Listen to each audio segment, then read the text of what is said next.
Hermanos, gloria al Señor. En esta noche vamos a empezar con el segundo tema que corresponde al curso Evangelismo Personal. Este tema es requisitos para el evangelismo personal. Hay 7 requisitos muy importantes que debemos tenerlo en cuenta todos nosotros, son requisitos. Muy bien. Entonces, vamos con el primero.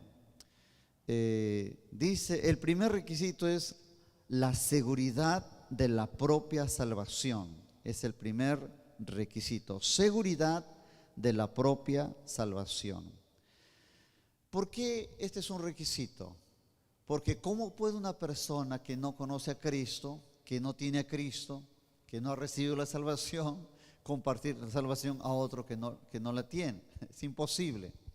Entonces nosotros tenemos que estar bien seguros de nuestra salvación. Y aunque este requisito pareciera muy obvio, pero en realidad no es así. Necesitamos estar muy seguros de nuestra propia salvación. Entonces lo que tú tienes de parte de Dios, lo que has recibido de parte del Señor, tú estás en la capacidad, en la responsabilidad de compartirlo con otros. Entonces es muy importante estar nosotros seguros de lo que tenemos, seguros de lo que somos. Cuando nosotros estamos seguros, entonces a partir de ahí, lo que tú tienes, lo que has recibido de Dios, lo puedes transmitir.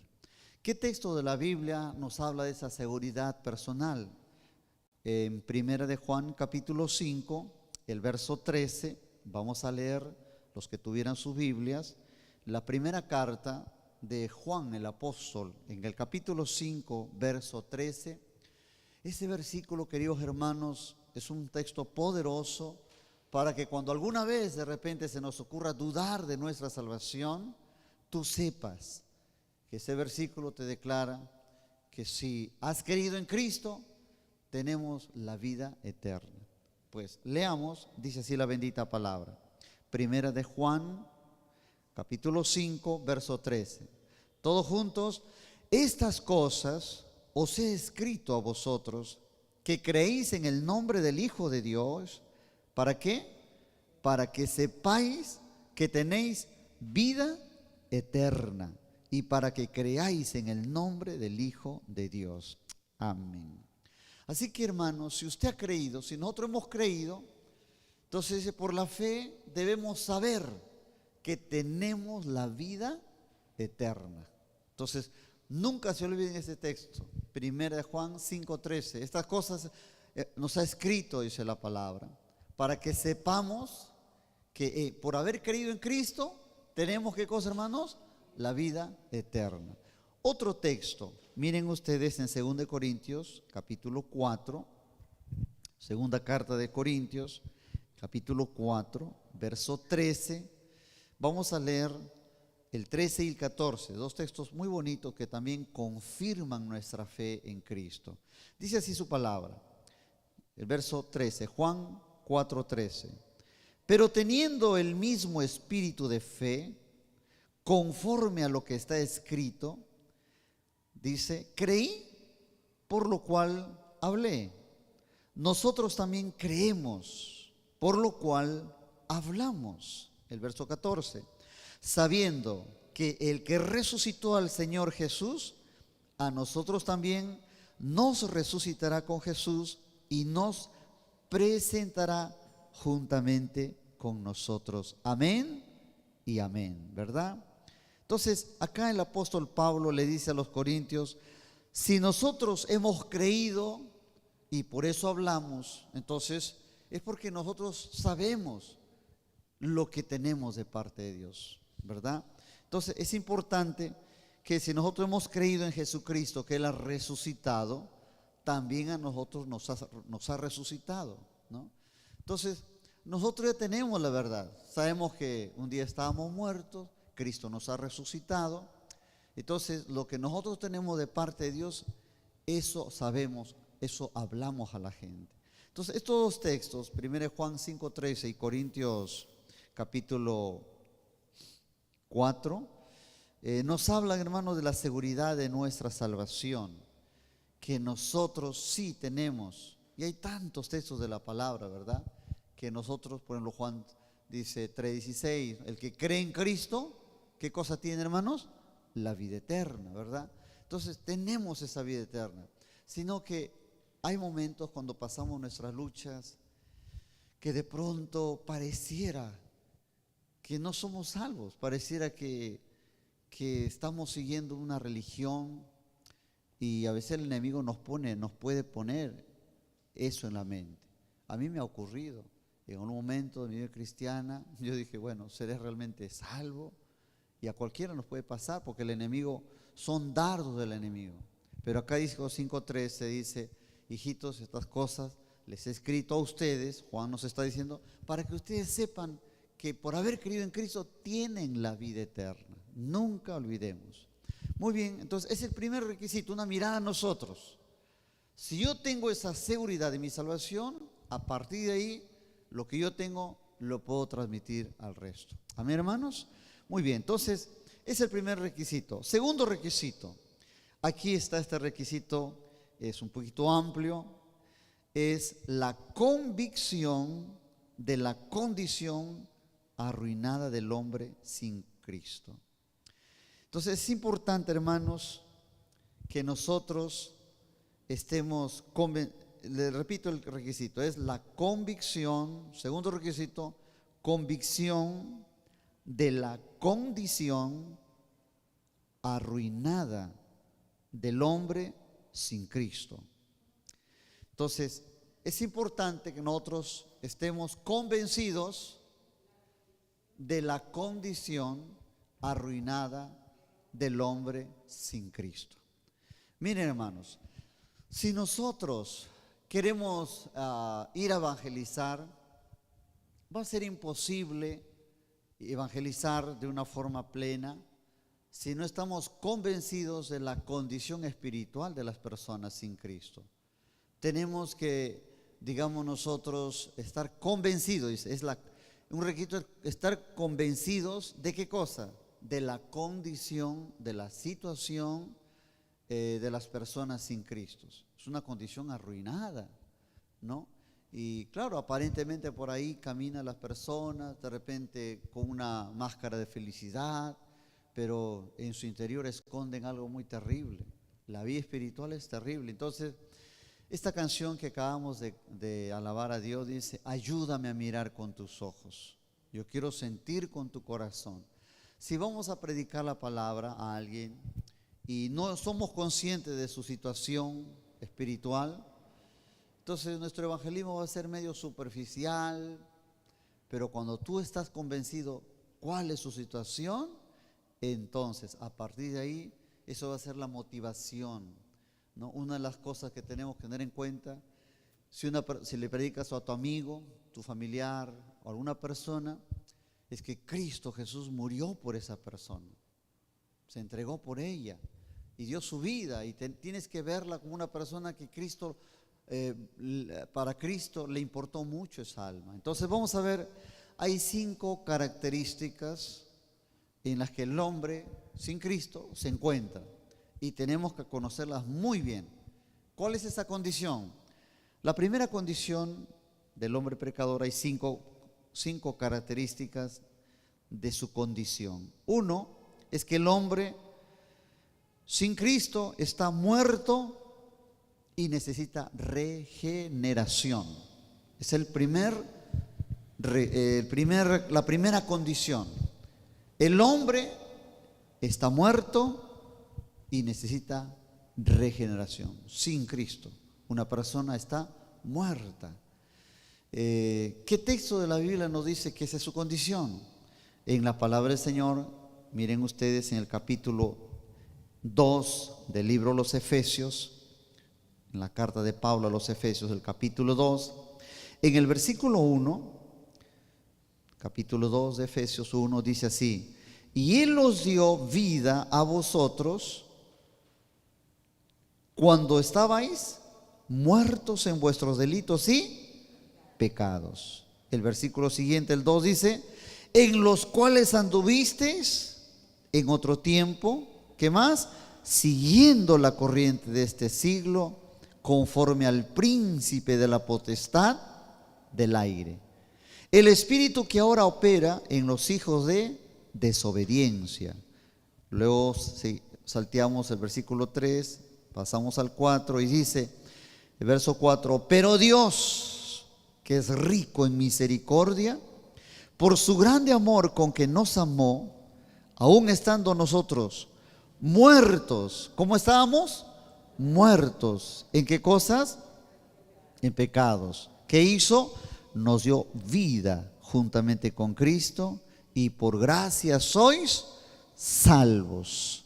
Y juntamente con Él nos resucitó y asimismo nos hizo sentar en los lugares celestiales con Cristo Jesús. Amén. Entonces, hermanos, tenemos que estar convencidos. Cada vez que tú le hablas a una persona inconversa, debes tenerlo bien claro. Esa persona sin Cristo tiene una muerte espiritual, así como nosotros estamos. Antes no conocíamos, dice, ¿no? Siguiendo las corrientes de siglo. Entonces, una persona que no tiene Cristo, tenemos que ser muy conscientes que necesita volver a vivir, ¿no? Como el Señor le dijo a Nicodemo, te es necesario volver a nacer de nuevo. Por eso que Nicodemo se asombró. Nunca había escuchado esa expresión. Señor, ¿cómo es eso de nacer de nuevo? ¿Acaso se puede volver a entrar al vientre de la madre? ¿No? Pero Jesús está hablando del nacimiento espiritual. Entonces, esta convicción de muerte espiritual tiene que estar muy clara en nosotros. Una persona sin Cristo está muerto, y los muertos necesitan ser regenerados, volver a vivir. Y acá Efesios 2:1 hasta el 5 dice, no, nosotros estábamos así también igual, muertos en nuestros delitos y pecados, pero Cristo nos dio vida. Cuando todavía estábamos muertos, nos dio vida. ¿Y cómo nos dio vida? Cuando hemos creído en Jesucristo como Señor y Salvador. Y no solamente nos ha dado vida, sino que nos ha resucitado, y todavía, dice, nos ha sentado en los lugares celestiales con Cristo Jesús. Amén, hermanos. Entonces, esa es la primera condición. Tenemos que grabar eso. Jesucristo a las personas los ve así como personas muertas. Son vivos, pero muertos. Muertos andantes.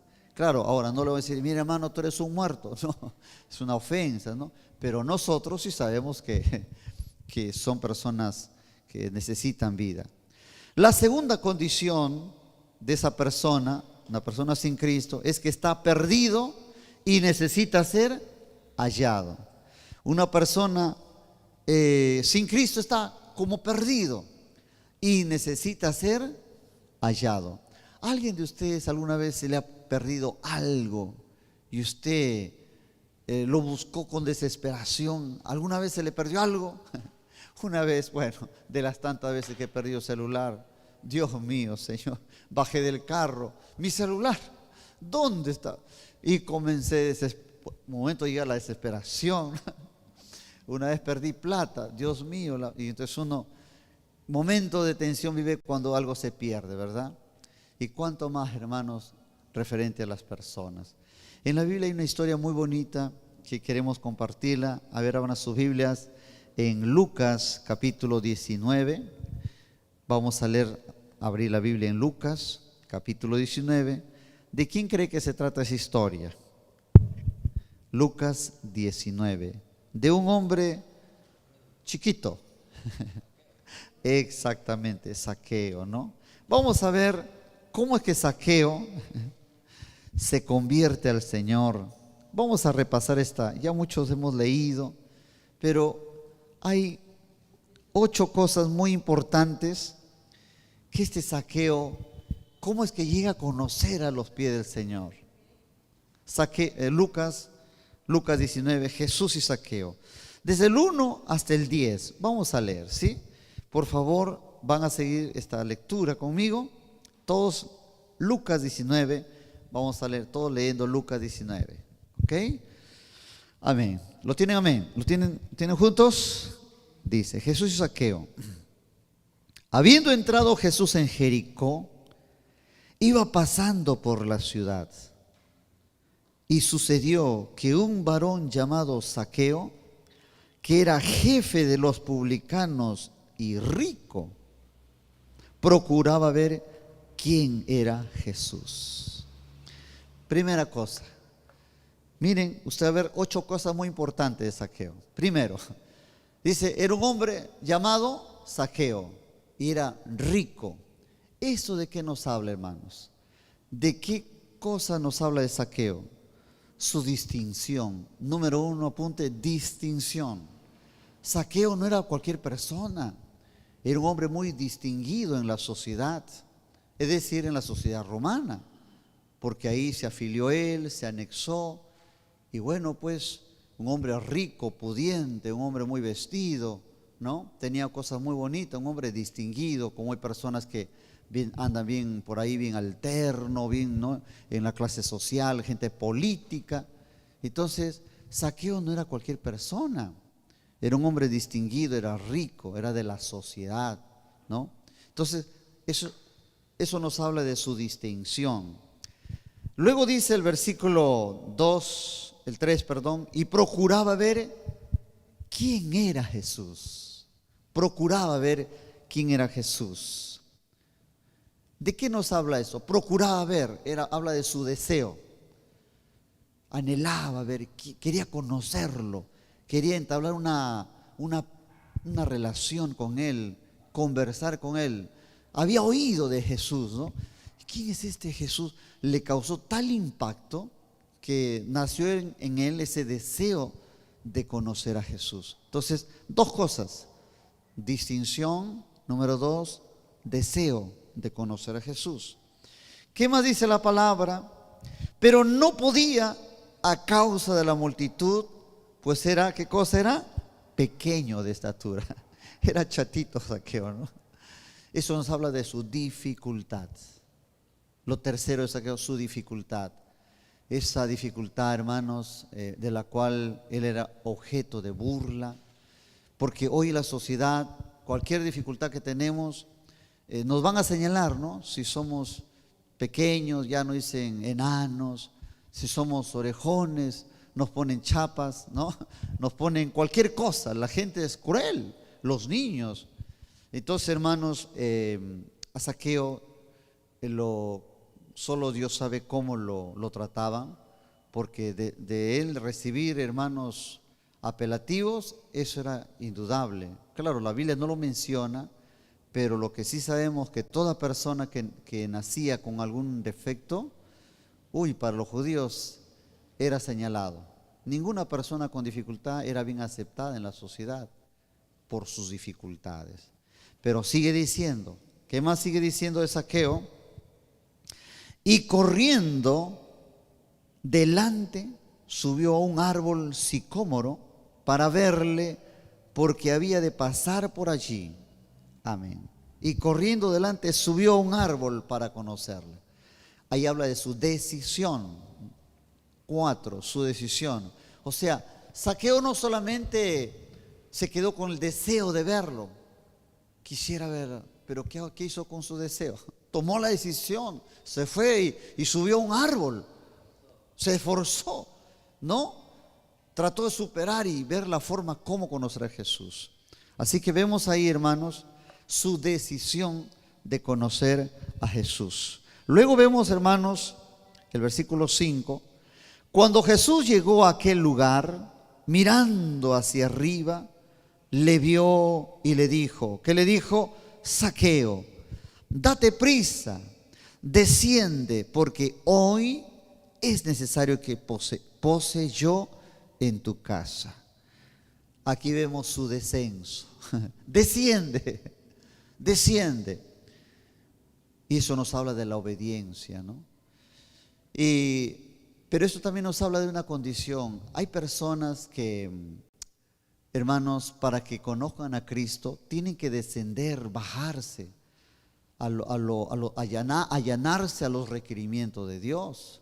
Porque hay personas muy soberbias, muy altivas de mente, se creen mucho, ¿no? Ya porque son ricos, porque tienen dinero. Tú les hablas de Cristo, toman distancia, ¿no? Pero qué bueno cuando las personas descienden de esa posición o de esa ideología y se allanan a la fe que les hablamos. Entonces, desciende, le dijo. Entonces, y él fue obediente, descendió. Entonces, ese es un signo muy bueno cuando las personas quieren conocer a Cristo. Tienen que allanarse. Y cuando tú ves esas señales, tú dices, uno se da cuenta, esta persona quiere conocer a Cristo. Entonces ahí vemos su descenso. ¿Qué más vemos de él? Dice, entonces descendió aprisa y le recibió gozoso. ¿Por qué descendió aprisa? Porque, hermano, tremenda invitación. ¿Quién antes le había invitado a Zaqueo? Nadie. Pero él dice, descendió aprisa. Cuando las personas se apresuran para conocer a Cristo, cuando están dispuestas, que bueno, ahí hay algo muy, muy importante que Dios está haciendo, ¿no? Descendió aprisa y lo recibió gozoso en su casa. Le abrió las puertas, seguramente ordenó ahí a las personas que preparen la comida, de repente un cabrito punto cuy, de repente un estofado de pato, qué sé yo, y ahí comenzaron a comer. Entonces la Biblia relata de frente al grano, y sucedió que mientras comían, sucede un pensamiento, ¿no? ¿Qué pasaba con el público? Sus invitados comenzaron a juzgar a Zaqueo y decían, al ver esto, todos murmuraban diciendo que había entrado a posar con un hombre pecador.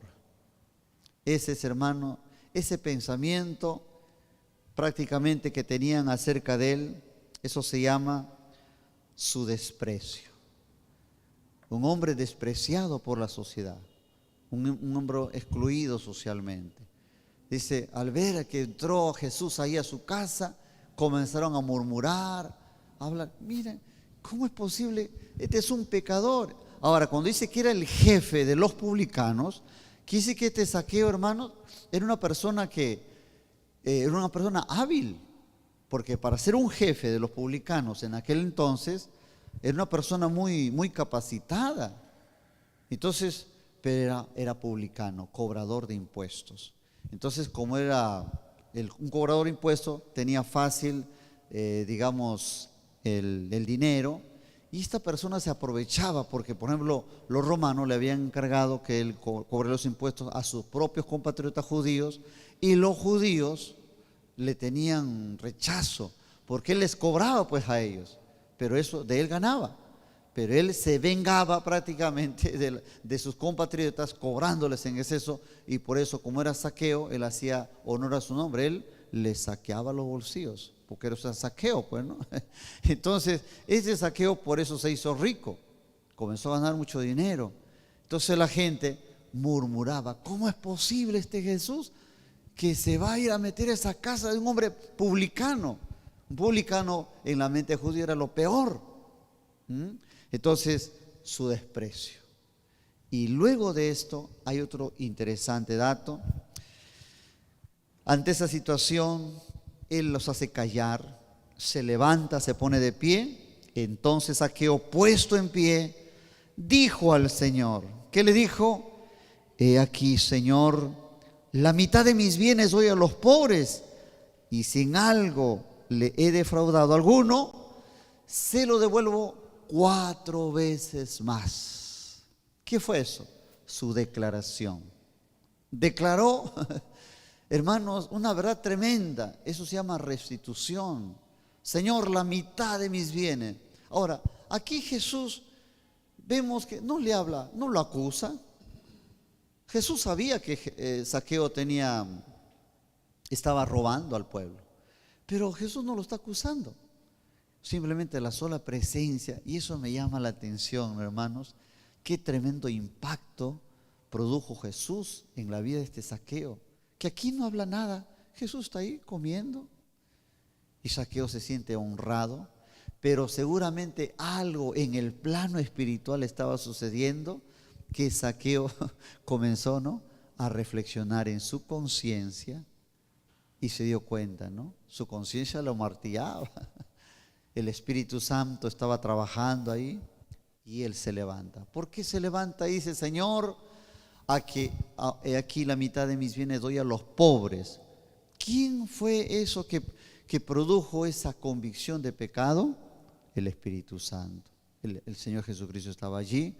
Entonces, hermanos, vemos a Dios actuando y declaró: Señor, resueltamente, la mitad de mis bienes lo doy a los pobres, y a los que les he defraudado le voy a devolver 4 veces más. Si en algo, no es que en algo había defraudado demasiado, él lo sabía.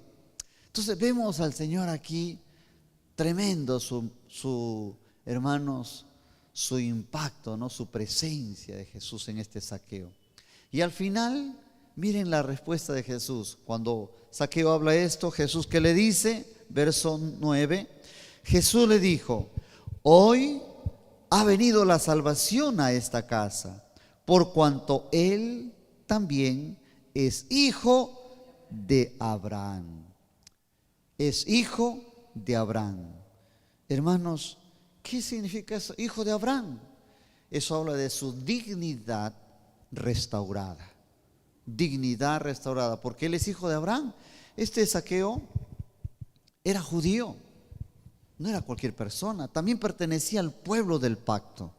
Entonces, cuando Dios le dice: hoy ha venido la salvación a este hogar, no dice a su vida, no dice a esta casa, porque cuando viene la salvación a uno, la salvación va a venir para toda la familia. La salvación está a disposición para la familia por medio de uno. Dice: hoy ha venido la salvación para ti, Zaqueo, no, para esta casa, para toda la familia. Bueno, y solo Dios sabe cuántos había en esa familia: la esposa, los hijos, los sirvientes. Pero ¿qué tal impacto? Entonces Jesús restauró su dignidad. Así que usted se pone a pensar, miren, 8 cosas que vemos en esta historia. Primero, vemos la de Zaqueo. Vemos, hermanos, su distinción, un hombre rico.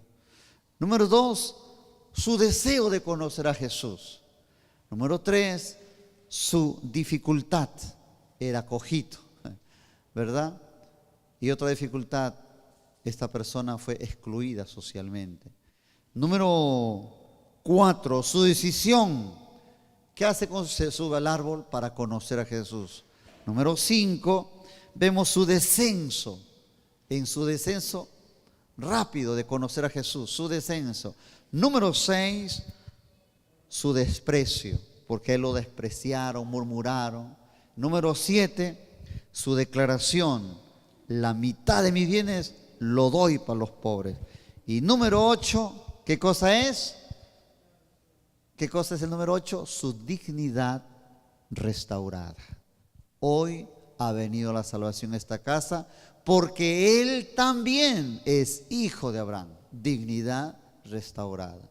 Así que, ¿cómo concluye el Señor? El verso 10 dice: porque el Hijo del Hombre vino a buscar, ¿qué más? Y a salvar lo que se había perdido. Qué tremendo, hermano. Mire Jesús, ¿cómo lo ganó? ¿Cuál fue la estrategia de Jesús para ganar a Zaqueo? No hubo palabras, pero Jesús lo vio con ojos de un hombre que estaba perdido. El Hijo del Hombre. Ahora Jesús está hablando en tercera persona. Él pudo decir: yo he venido a buscar lo que se había perdido. Pero él no quiere vanagloriarse. Él no dijo: yo he venido a buscarlo, te he venido a buscarte. No, el Hijo del Hombre habla en tercera persona, pero está refiriéndose a él mismo. El Hijo del Hombre ha venido a buscar lo que se había perdido.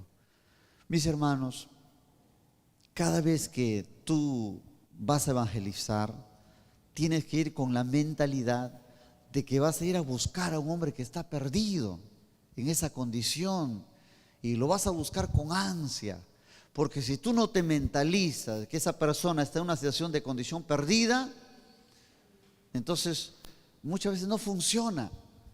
¿Cómo buscas una persona, una cosa que está perdida? ¿Cómo lo buscas? Así toda desganada: ay, será. No, cuando uno busca algo valioso, lo busca con desesperación, ¿verdad? Entonces, hermanos, es importante. Una vez yo estaba en Colombia con mi esposa y terminó la conferencia, Y hermanos, y nos asustamos, nos dio tanto miedo porque de ahí del hotel que estuvimos, donde fue la conferencia, nos fuimos a otro lugar, ya había terminado. Fue un lugar de retiro, donde nos dieron las llaves de los cuartos, y pues para salir a conocer un día de retiro, de paseo. Y nos fuimos, y nos olvidamos de preguntar cuál era esa la dirección. Y salimos, y de las 11 de la mañana, muy bonito, por aquí, por allá. Cuando llegó la hora de retiro, 5 de la tarde, se hizo ya oscurito, vamos a irnos. ¿Y cuál es la dirección? Hermanos, no sabemos cuál es la dirección, estábamos perdidos. Hermanos, sinceramente, Dios mío, hermanos, nos asustamos porque, ¿y ahora a dónde? Un taxi, pedimos un taxi, ¿y cuál es la dirección? ¿Cuál es la dirección? No nos acordamos, no sabíamos. Y gracias a Dios, porque Dios siempre, Diosito nunca nos deja, siempre nos acompaña. No sé cómo tuve yo la llave del cuarto, y ahí decía el nombre del hotel, del lugar ese, y no decía, pero no el nombre. Señor, mire ya ese está en tal sitio. A ver, pum, googlearon ahí. Sí, señor, no se preocupe. Y nos dijo, salvados por la campana, hermanito. Nunca se vaya a Colombia, sino más. La lección. Entonces, hermano, cuando uno se encuentra así en una situación de perdido, uno se asusta. Es feo estar, ¿no? Y hay gente, hermanos, que está espiritualmente, está pidiendo a Dios ser encontrados.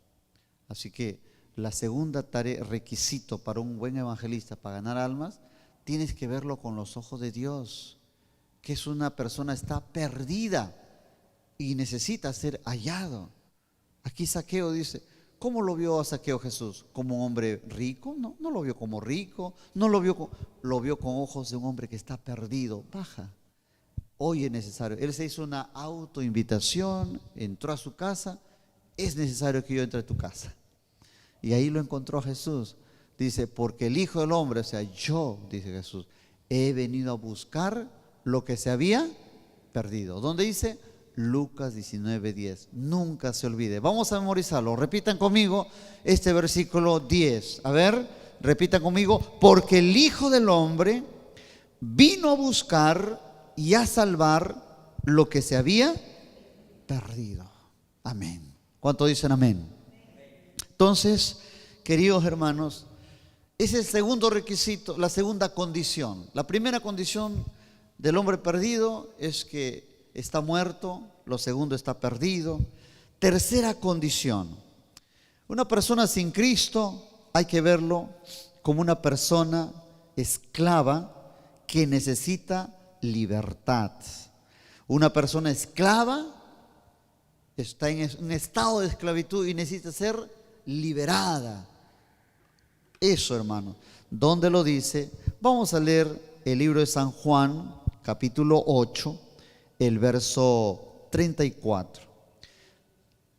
San Juan, capítulo 8, el verso 34. Esto es importante, esta tercera condición. Son 5, esta es la tercera. Dice, el pecador, la persona sin Cristo, es un esclavo que necesita ser libre. ¿Qué dice San Juan 8:34? Vamos a leer. Dice la bendita palabra, Jesús les respondió, ¿qué le respondió? De cierto os digo. Es como decir, verdaderamente les digo, que todo aquel que hace pecado, esclavo es del pecado. Todo el que hace pecado es esclavo del pecado. Entonces, Jesús cuenta esta historia cuando va a predicar, y resulta que los fariseos, los religiosos, ellos tenían un concepto de sí muy alto. Decían, nosotros somos hijos de Abraham. Y tú dices que nosotros somos esclavos. No, nosotros somos hijos de Abraham. O sea, para ellos el hecho de ser descendientes de Abraham, para ellos era lo máximo, ¿no? Ellos tenían una herencia, eran hijos del pueblo del pacto. Pero Jesús le dijo a ellos bien claro, si usted lee los versículos anteriores, ¿no? Le dice, ¿ustedes son hijos de Abraham? Sí, pero procuráis matarme. Miren, entonces Y ahí Jesús le dice esa palabra: todo aquel que hace pecado, esclavo es del pecado. Ahora, uno tiene que reflexionar: ¿cómo es posible que una persona que dice que es descendiente de Abraham conciba en su corazón la idea de matar a Jesucristo? Por eso Jesús los confrontó: ustedes son esclavos del pecado. ¿Por qué? Porque el hecho de querer matar a Jesucristo, había odio en su corazón. Entonces, mi hermano, ahora, ¿cuál es el equivalente de estas palabras en el día de hoy? ¿Cuál es el equivalente? Cuando vamos a predicar a las personas, tenemos que verlas así, como personas que están esclavas. ¿En qué? En la corrupción, en la mentira, en la idolatría, en los vicios, la droga, la bebida, etcétera. Están esclavos. Pero ellos, hermanos, tú le dices: tú eres esclavo, no te creen. Las personas ni se dan cuenta que son esclavos. Es más, no lo admiten. Pero nosotros sí lo sabemos, porque el equivalente de hoy: hay muchas personas que son religiosas, dicen creer en Cristo, y de repente son católicos, mormones, son de cualquier otra religión, correcto, pero ¿de qué vale esa religión, esa fe, entre comillas, que dicen tener, si en su corazón ellos delinquen? Ellas personas se dejan vencer por el alcohol, son alcohólicas, hablan mucha mentira, violan, asesinan, etcétera. Entonces, no hay correspondencia entre lo que dicen creer en Cristo y entre sus acciones. Hay un divorcio tremendo. Entonces, ¿de qué vale su fe, su creencia, si con otras acciones demuestran odio, rencor, ¿no? Maldad? Por eso Jesús le dijo a los religiosos: ustedes dicen ser hijos de Abraham, pero ustedes procuran matarme. Y Jesús le dijo: ustedes son esclavos del pecado, ¿no? Y todo aquel que es esclavo del pecado, hermano, necesita ser libre. Entonces el Señor le dijo: si conocieran la verdad, mi verdad, seréis verdaderamente libres. San Juan 8:36, en los versículos que siguen.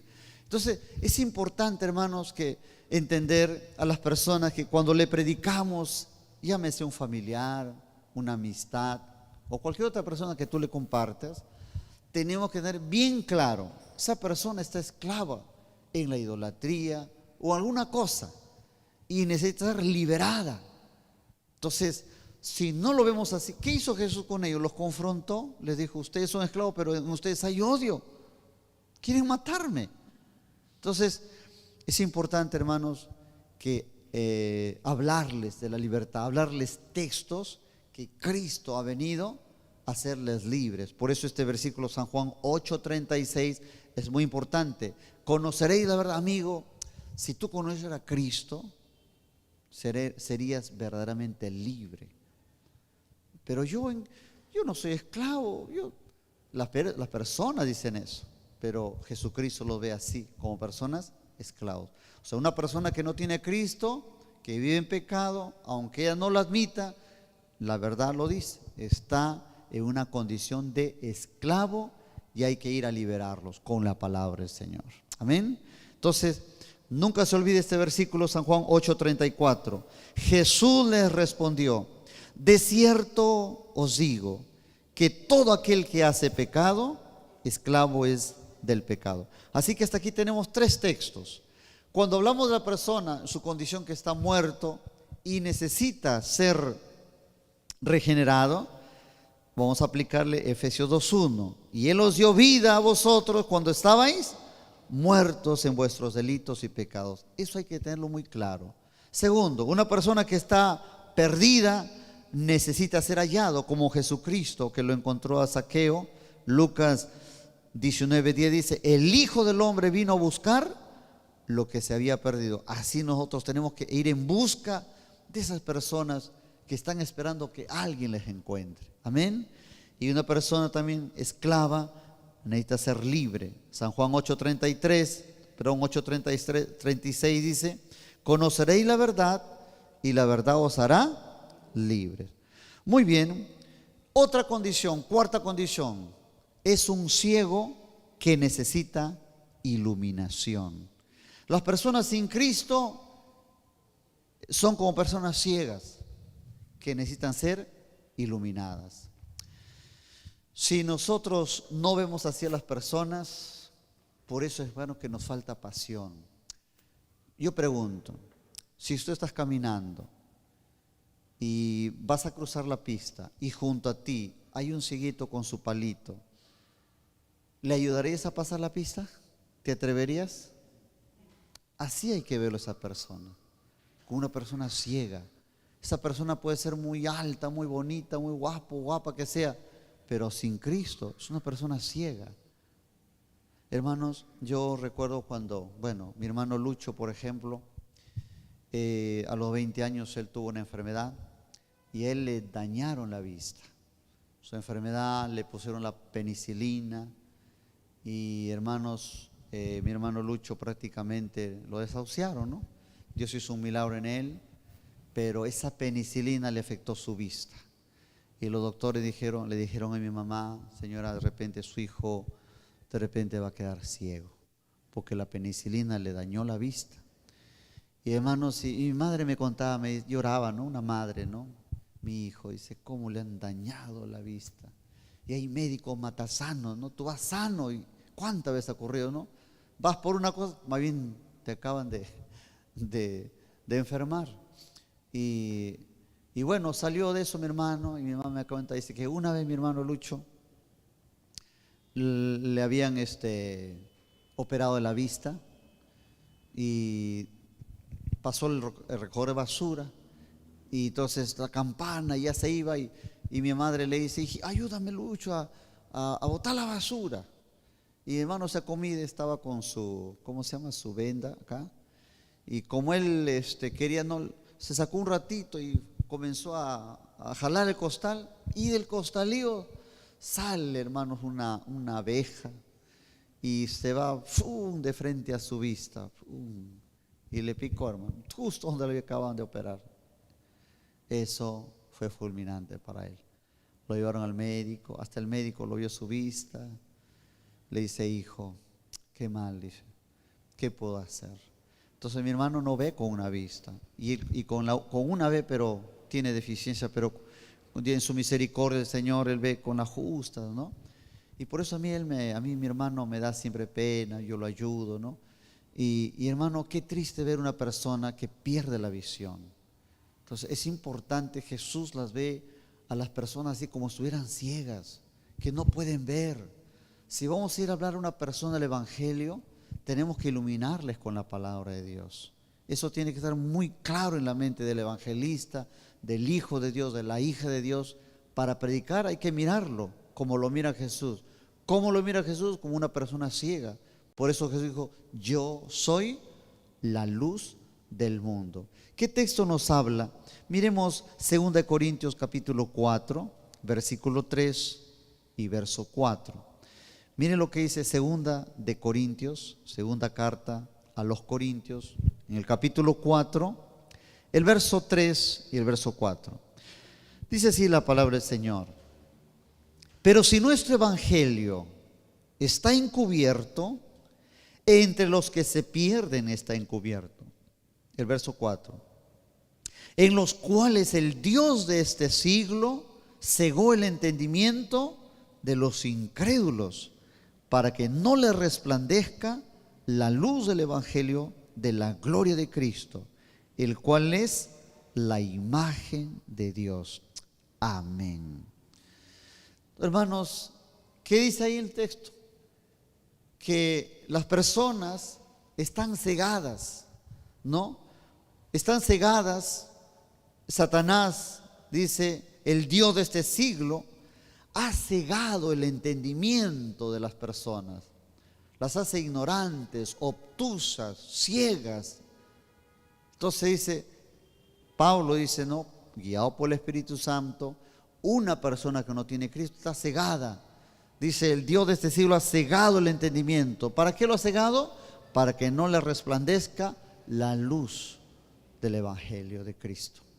Entonces, nuestra tarea a los ciegos, hay que darles visión, hay que iluminarlos, su entendimiento con la palabra del Señor. Amén. es el cuarto requisito. Requisito quinto. El pecador sin Cristo es un rebelde que necesita reconciliación. Es un rebelde que necesita reconciliación. Vamos a ver este versículo bíblico que habla de ello en Colosenses capítulo 1, el verso 21. Vamos a abrir nuestras Biblias. El libro Colosenses 1:21 dice así esta palabra. Y a vosotros también, que erais en otro tiempo extraños, y ojo a esa palabra, ¿y qué más? Enemigos en vuestra mente, haciendo malas obras, ahora ¿qué cosa? Os ha reconciliado. Bendito sea Dios. Y a vosotros también que erais en otro tiempo extraños y enemigos en vuestra mente, haciendo malas obras, ahora el Señor nos ha reconciliado. ¿Qué éramos sin Cristo? Enemigos, alejados de Dios, extraños. Vivíamos una vida conforme a este mundo, éramos enemigos de Dios, pero gracias a Dios que Cristo nos ha reconciliado, es decir, Él nos ha puesto en amistad. Reconciliar es volver a conciliar, entonces Él nos jaló de la mano, Jesucristo nos llevó, nos condujo a la mano del Padre. Él nos ha reconciliado, ¿verdad? Entonces, la reconciliación, hermanos, es una tarea nuestra. Dice, bienaventurados, felices los pacificadores.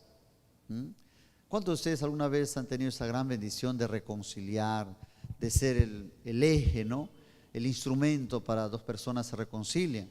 Jesucristo, hermanos, hizo eso con nosotros.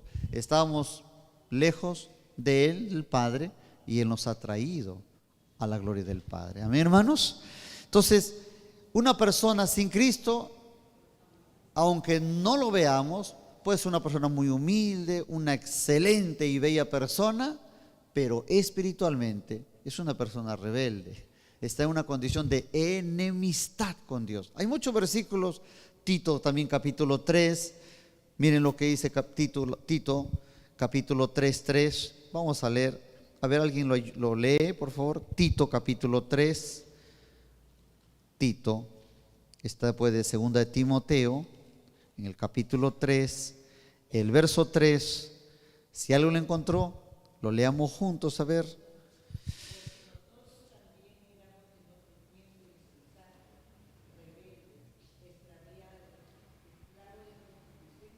Y deleites diversos, viviendo en malicia, envidia, aborrecedores unos a otros.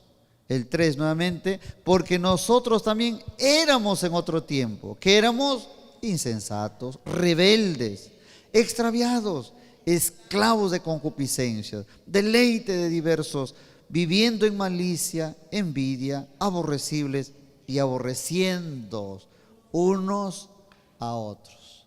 Eso éramos nosotros antes. Tal vez no todas las cualidades, pero de repente algunas de esas cosas estábamos en nuestro corazón. Pero Cristo vino y nos reconcilió. Bendito sea el Señor. ¿Cuántos alabamos a Dios por su reconciliación? Amén.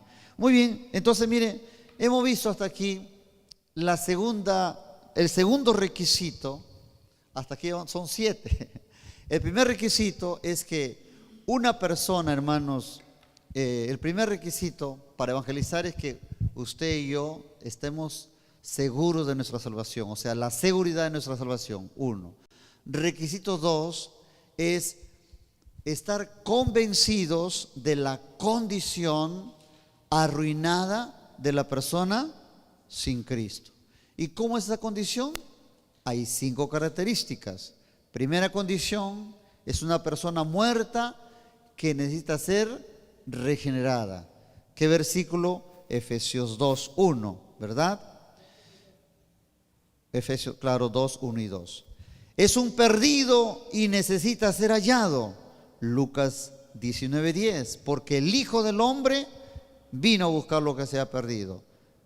Condición 3, es un esclavo que necesita ser libre. Juan 8:34, Jesús respondió que todo aquel que hace pecado, esclavo es del pecado. Condición 4, es un ciego que necesita iluminación. Según de Corintios 4:4 dice que el enemigo cegó el entendimiento de los incrédulos para que no les resplandezca la luz del evangelio. ¿Cuál es nuestra tarea? Iluminarlos con la palabra. Condición 5, es un rebelde que necesita reconciliación. Colosenses 1:21 y Tito 3:3 dice que éramos rebeldes, extraviados, insensibles, etcétera, pero Cristo nos ha reconciliado. Amén, hermanos. Miren, hasta aquí hemos visto solamente 2 requisitos. Primer requisito, tener la seguridad de nuestra propia salvación. Segundo requisito, estar convencidos de la condición arruinada del hombre pecador. ¿Y cómo es esa condición? 5 características.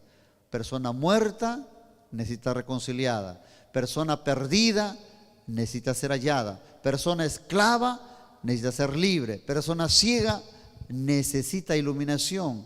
Persona rebelde que necesita reconciliación con Dios, ¿verdad?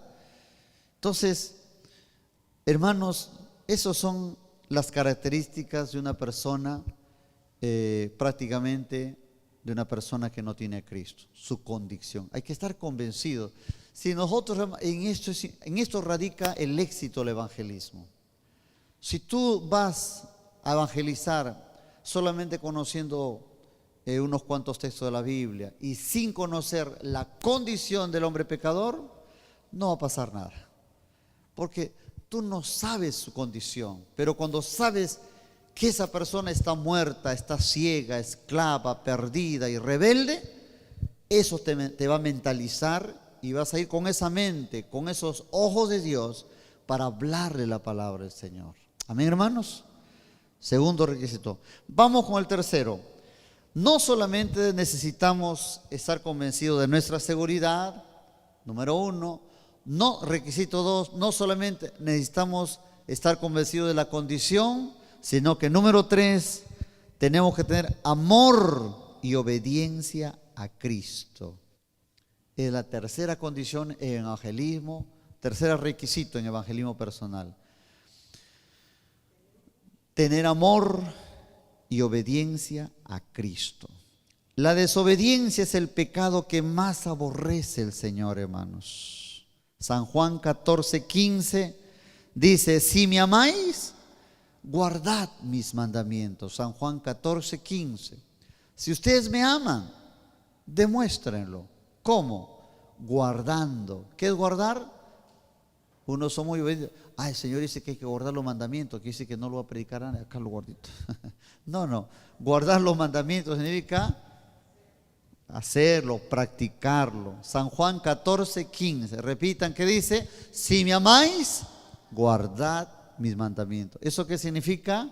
Significa obediencia, ser obedientes. Hermanos, ¿por qué creen que Adán y Eva, cuál fue su pecado que los trajo a la ruina? Dios le dijo: no comas eso. Y comieron, desobedecieron, ¿no? Entonces, la desobediencia tiene el equivalente para los ojos de Dios cuando Samuel le dice a Saúl, por no haber matado a las vacas, al rey de ese, dijo: anda, mata a todos.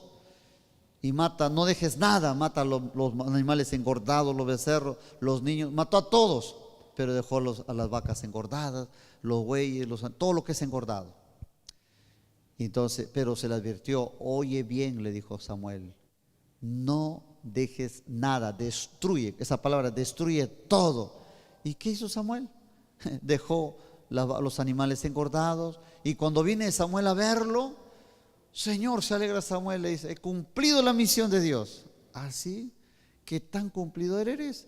Y en eso por atrás escuchó el balido de las vacas, ¿no? Como las vacas comenzaron ahí a hablar sus bramidos, los animales. ¿Y qué es eso que escucho? Ah, no, dice, el pueblo lo ha dejado. Y entonces ahí Samuel le declara una palabra. Dice: tu rebeldía es como pecado de adivinación.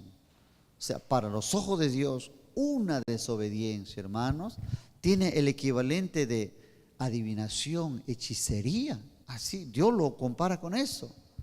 Y es mejor, hermano, la obediencia que sacrificio, dice hermano. Miren, por eso pareciera a nosotros un pecadito chiquito. No es pecadito. Fue la segunda vez. Y Samuel dijo, oye bien, escucha bien, está atento a mis palabras. Destruye todo. No escuchó. No escuchó Samuel. Y por eso fue destituido del trono. Y Adán también, y Eva también. Entonces, hermanos, y Dios te dice, nos dice en esta noche, si ustedes me aman, demuéstrenlo. ¿Cómo? Guardando mis mandamientos. ¿Cuál mandamiento? Mateo 28, 18 al 20, que dice, id por todo el mundo y predicar el evangelio a toda criatura. Marcos 16, 15, que dice, ir y predicar el evangelio a toda criatura. Miren, entonces hagan discípulos, dice Mateo. Marcos, prediquen el evangelio. El mandamiento ya está dado. Entonces nos queda obedecerlo.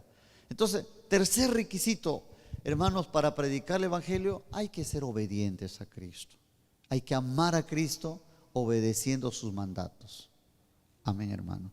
Cuarto requisito, conocimiento de la palabra de Dios.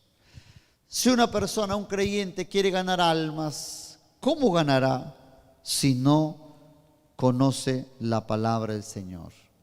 Miren lo que dice, vamos a leer en Primera de Pedro 1:23. Leamos la palabra de Dios, Primera de Pedro 1:23. Dice así su bendita palabra: siendo renacidos, no de simiente corruptible, sino de incorruptible, por la palabra de Dios que vive y permanece para siempre. Bendito sea el Señor. Siendo renacidos de la palabra incorruptible, dice hermanos. Hemos sido renacidos. ¿Qué es lo que te ha hecho renacer? A ti, a mí, a la iglesia. ¿A través de qué cosa hemos renacido nosotros? ¿Ustedes creen que cuando nos hablaron de Dios, solamente nos hablaron de así sin palabra? Nos tuvieron que hablar los textos de la palabra de Dios. Así que toda persona que nace de nuevo viene a nacer por medio de la palabra incorruptible, dice. Es la simiente. Todos hemos nacido de una simiente natural por medio de nuestros padres, es el nacimiento biológico, pero el nacimiento espiritual, hemos renacido, hemos vuelto a nacer por medio de la palabra incorruptible. Primera de Pedro 1:23. Pero además, este versículo precioso, Isaías 55:11. Vamos a leer este libro de Isaías capítulo 11. Vamos a leer Isaías capítulo 55, muy conocido por todos, debemos aprenderlo. Todos estos textos, hermanos, vamos a aprenderlo de memoria. Isaías 55:11. Si lo tienen, dicen amén, por favor. Gloria a Dios. Vamos a leerlo juntos. Dice así su bendita palabra. Todos juntos. Así será mi palabra que sale de mi boca, no volverá a mí vacía, sino que hará lo que yo quiero y será prosperada en aquello para que la envíe. Cada vez, hermano, que tú salgas a predicar, a evangelizar, tienes que salir con la convicción y háblalo en tu oración. Señor, voy a salir a predicar a mi amiga, a mi vecino.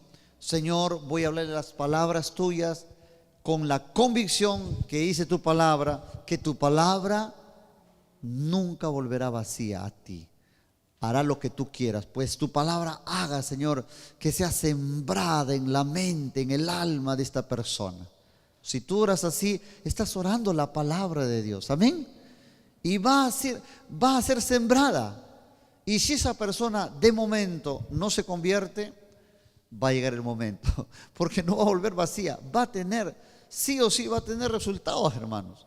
Entonces esa persona realmente va un día, recordará, me hablaron la palabra. Pero a veces son tan duras que, claro, no vamos a forzar tampoco, pero nunca, devolver vacía nunca lo hace. La palabra siempre va a tener frutos. Nunca la palabra es infructífera. Siempre va a dar frutos. Muy bien, requisito 5, la salud espiritual. Podemos estar nosotros convencidos de nuestra salvación, ¿no? Convencidos de la condición de las personas, tener obediencia a Cristo, conocer la palabra, ¿no? Pero también hay que tener buena salud espiritual, ¿no? Así como estamos gorditos, todos, ¿no? También espiritualmente. ¿En qué radica nuestra salud espiritual? 1, presentando a Dios nuestros cuerpos en sacrificio vivo. ¿Dónde lo dice? Romanos capítulo 12, del 1 al 3. Dice así la palabra. ¿Qué dice? Ya debemos saber lo que dice. Vosotros pues, presentaos a Dios en sacrificio vivo, santo, agradable a Dios, que es vuestro culto racional. Entonces, eso habla de nuestra vida devocional, de siempre estar en comunión con Dios. Romanos 12, 1 al 3, ¿verdad? Luego otro versículo, Romanos 12, del 1 al 3, dice: vosotros pues presentaos vuestros cuerpos en sacrificio vivo, santo, agradable a Dios, que es vuestro culto racional. Ahora, eso de presentar hace referencia, hermanos, los judíos cuando pecaban, para ser, digamos, absueltos, ellos tenían que venir a presentar su ofrenda ahí a los sacerdotes, y presentaban el cordero mejor, y lo presentaban. Ahora, es un sacrificio, hermanos.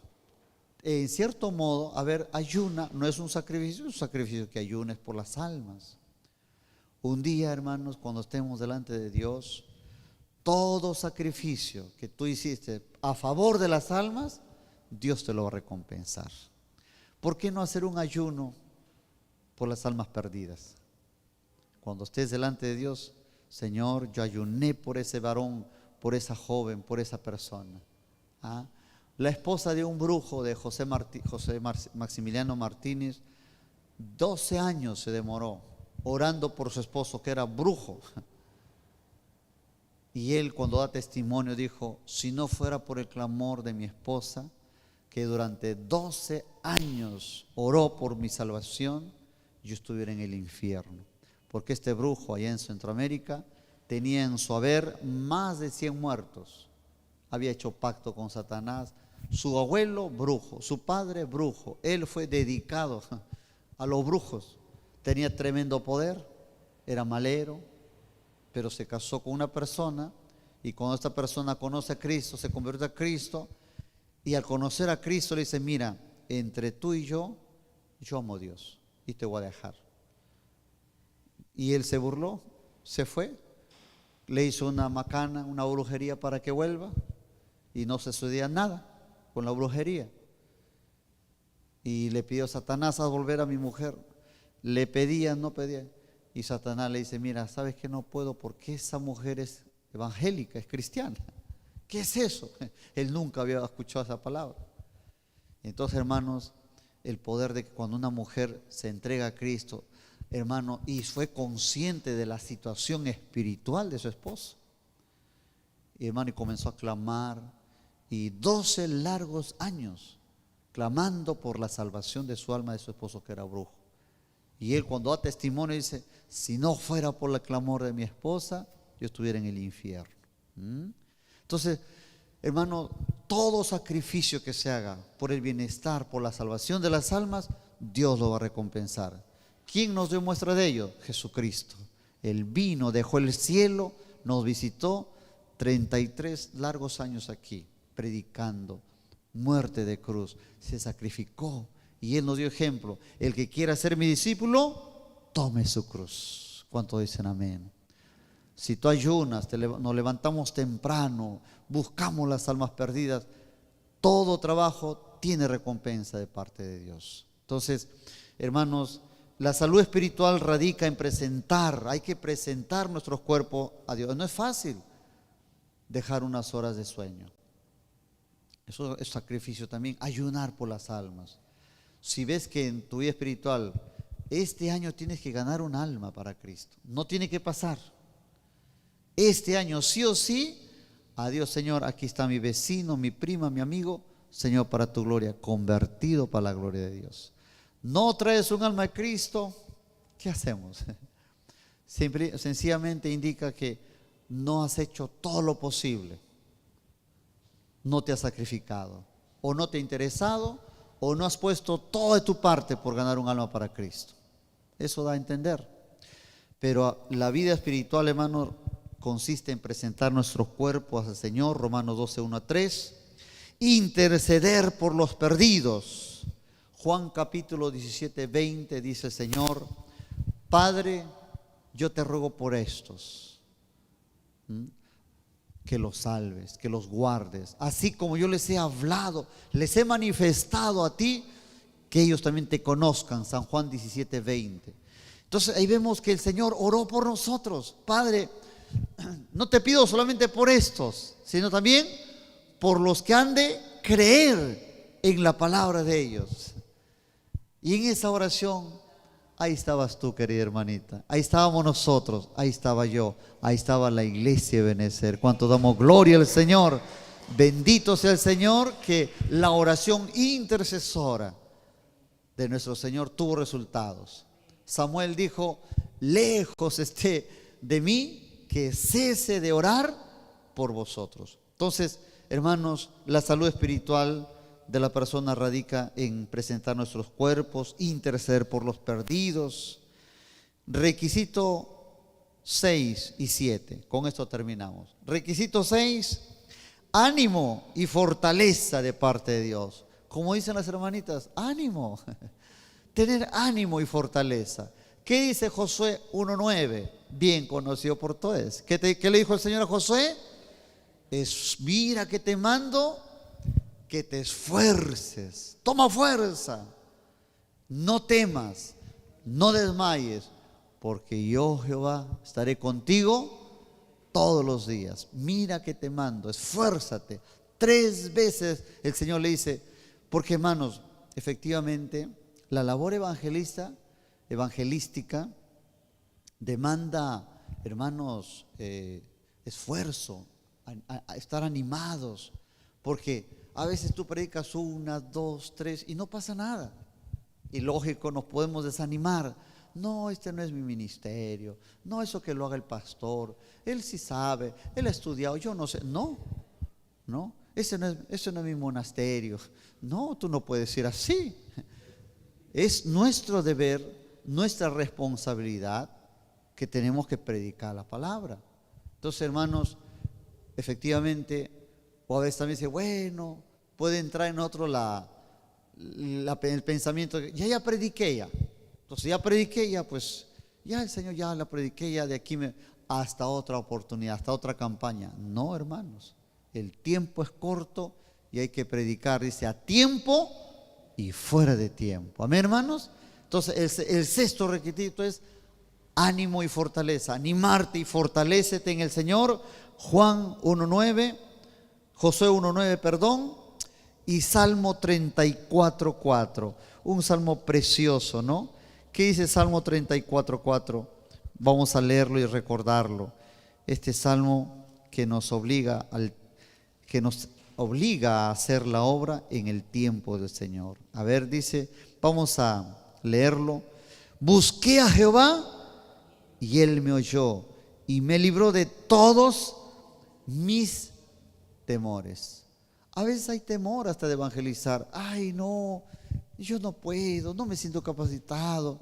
Esa persona, yo recuerdo cuando teníamos en el tiempo de COVID las clases así por internet, ¿no? Por vía Zoom, que le llamamos, ¿no?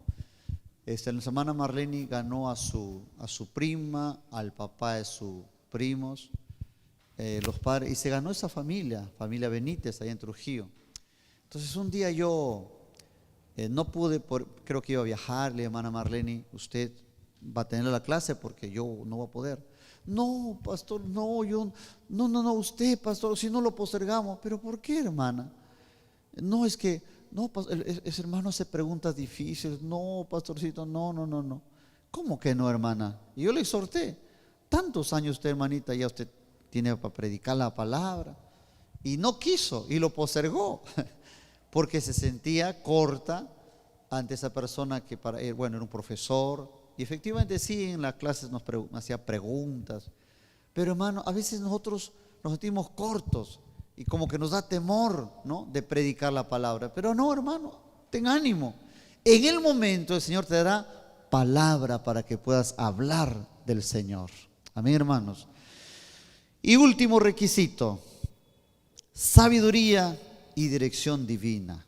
Tenemos que pedir sabiduría.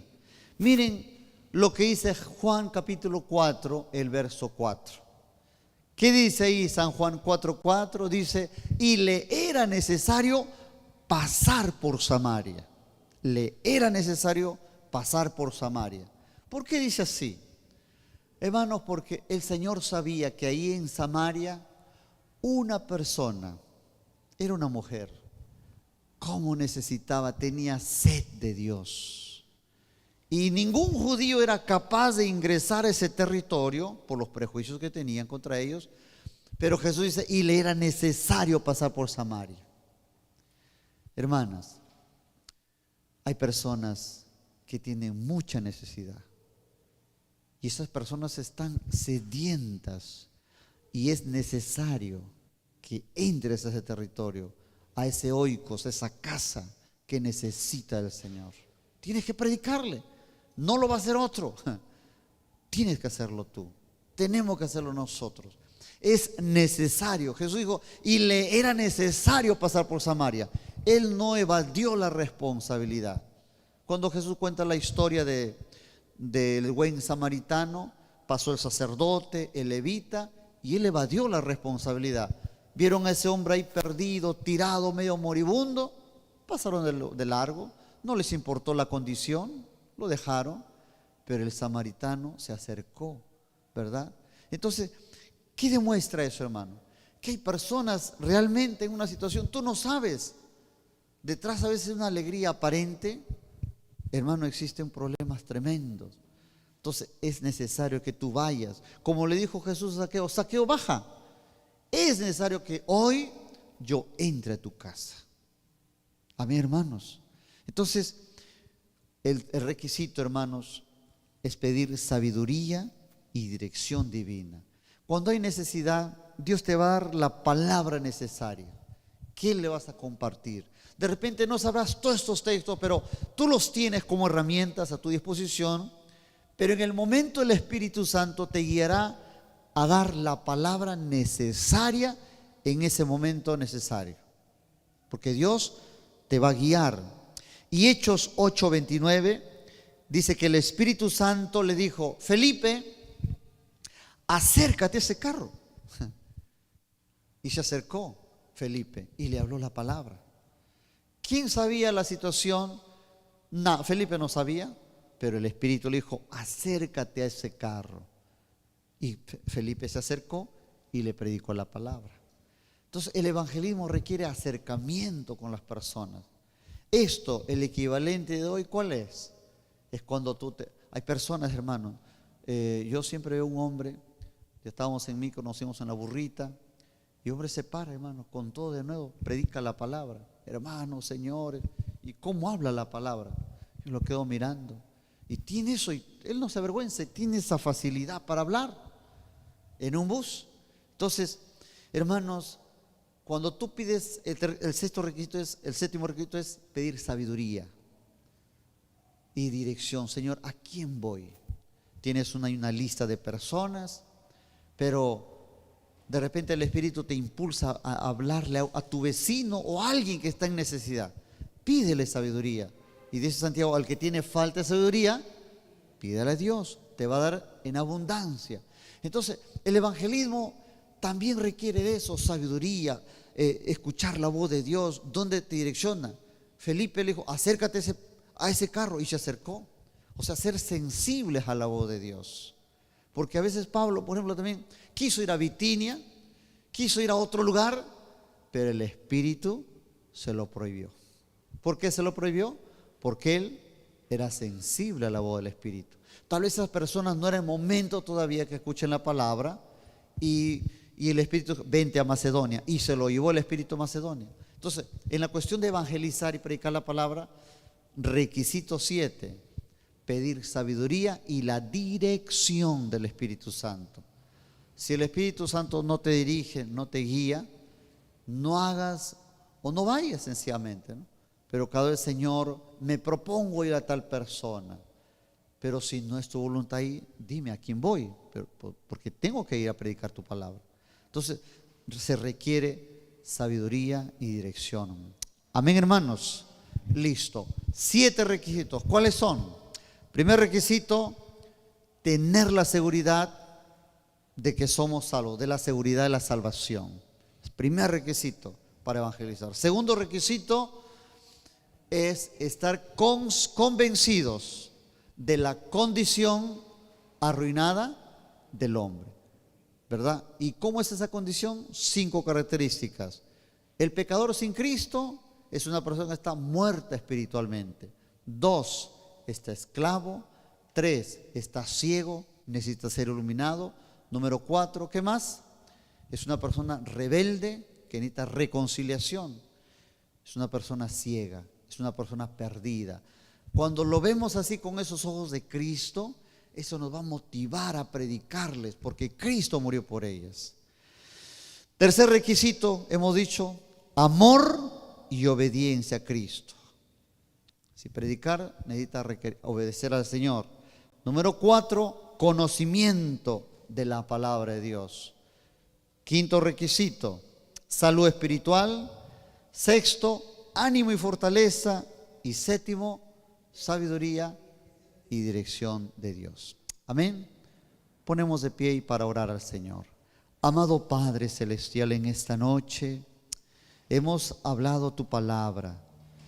Hacer la obra que tú nos demandas, Señor, nos exiges requisitos. Padre Santo, gracias por salvarnos a nosotros, porque con el don y la gracia que hemos recibido de ti, ayúdanos a transmitirlo a los otros, entendiendo que ellos están en esa condición.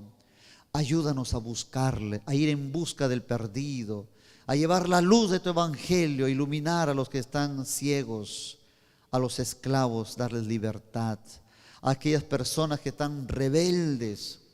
Úsanos para atraerlos hacia ti, a ponerlos en paz contigo, Señor. Ayúdanos también, Padre Santo, a entender que esas personas necesitan ser halladas. Padre, pon esa compasión de predicarles, de hablarles con tu amor. Ayúdanos, poderoso Dios, a todos nosotros a apasionarnos por ti, a mirarlos con tus ojos. Te lo suplicamos. Gracias, Señor, por esta noche. Gracias por esta palabra. Y en tu nombre, Señor, te agradecemos. En Cristo Jesús. Amén y amén.